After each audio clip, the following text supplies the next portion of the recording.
Cik Joy. Kenapa? Cik Joy mesti pandai matematik kan? Mana Zara tahu ni?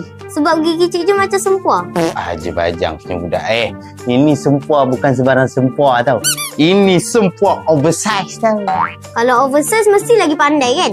Mestilah. Kalau pandai, tolong Zara jawab soalan matematik ni, susah lah. Apa soalan dia yang susah sangat tu? Ni soalan dia, saya ingin membeli mainan berharga RM15. Tetapi ayah saya bagi RM5. Apa tu? Soalan dia apa? Berapa ringgit lagi kena tambah? RM10.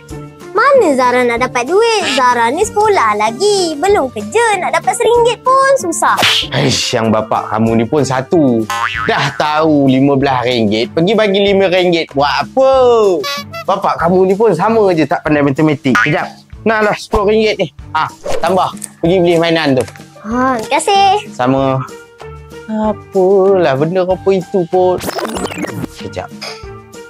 Soalan matematik. 10. Duit aku!